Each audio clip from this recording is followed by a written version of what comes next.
દેશની સીમાઓ માતાના વસ્ત્ર સમાન છે. તેનું રક્ષણ કરવું દરેક ભારતીયની ફરજ છે. ભીષ્મ પિતામહ. નમસ્કાર દર્શક મિત્રો, સરહદ ન્યૂઝ ચેનલમાં આપનું સ્વાગત છે. હું અનિતા ગોસ્વામી. હવે જોઈએ સમાચાર વિસ્તારથી. થરાદ પંથકમાંથી પસાર થતી મુખ્ય નર્મદા નહેર જાણે આત્મહત્યાનું કેન્દ્ર બની ગઈ હોય તેમ એક જ દિવસમાં 3 લોકોના મૃતદેહ મળી આવતા સમગ્ર પંથકમાં ચકચાર મચી ગઈ છે. થરાદ પંથકમાંથી પસાર થતી મુખ્ય નર્મદા કેનાલ હવે લોહિયાળ અને ગોઝારી સાબિત થઈ રહી છે. છેલ્લા કેટલાક સમયથી આ કેનાલમાં મોતને વહાલું કરનારા લોકોની સંખ્યામાં ચિંતાજનક વધારો થયો છે. આજે એક જ દિવસમાં અલગ અલગ 2 ઘટનાઓમાં કુલ 3 લોકોની લાશો મળી આવતા અરેરાટી વ્યાપી ગઈ છે. પ્રથમ ઘટનામાં ડેલ પુલ પાસેથી પસાર થતી કેનાલમાંથી એક અજાણ્યા યુવકની લાશ મળી આવી હતી, જ્યારે બીજી ઘટનામાં વાવ પુલ નજીક બળિયા હનુમાન મંદિર સામે એક યુવક અને યુવતીએ કેનાલમાં ઝંપલાવ્યું હતું. યુવક યુવતીએ અગમ્ય કારણોસર કેનાલમાં છલાંગ લગાવી જીવન ટૂંકાવ્યું હોવાનું પ્રાથમિક દ્રષ્ટિએ જાણવા મળ્યું છે. આ અંગેની જાણ થતાં જ થરાદ નગરપાલિકાની ફાયર બ્રિગેડની ટીમ તાત્કાલિક ઘટનાસ્થળે પહોંચી હતી. ફાયર ફાઇટરો દ્વારા કેનાલના ધસમસતા પ્રવાહમાં આશરે 2 કલાક સુધી ભારે શોધખોળ હાથ ધરવામાં આવી હતી. ટીમની સઘન મહેનત બાદ યુવક અને યુવતી બંનેના મૃતદેહોને કેનાલના પાણીમાંથી બહાર કાઢવામાં આવ્યા હતા. બંનેની લાશ બહાર કાઢ્યા બાદ પરિવારજનોને જાણ કરવામાં આવતા પરિવારમાં માતમ છવાઈ ગયો હતો.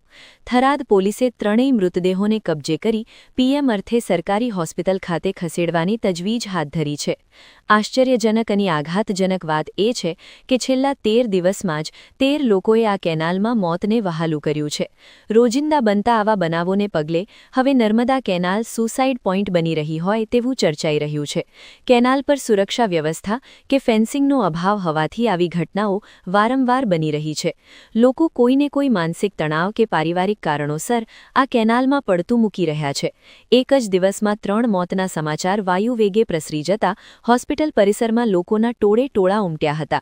નગરપાલિકાની ફાયર ટીમ દ્વારા જે રીતે ત્વરિત કામગીરી કરવામાં આવી તેને લોકોએ બિરદાવી છે.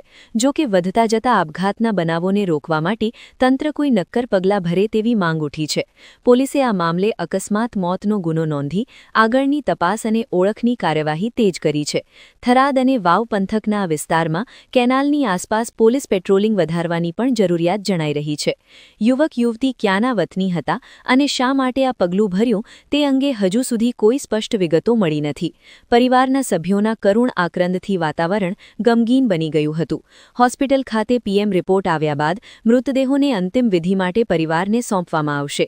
કેનાલ પર આવતા જતા લોકો પણ હવે આ ગોઝારી કેનાલને જોઈને ભય અનુભવી રહ્યા છે. તંત્ર દ્વારા કેનાલની આસપાસ ચેતવણીના બોર્ડ લગાવવામાં આવે તે પણ અનિવાર્ય બન્યું છે.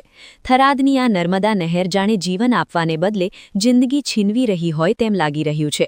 ત્યારે લોકોમાં જાગૃતિ અને તંત્રની સતર્કતા જ આવા બનાવોને અટકાવી શકશે.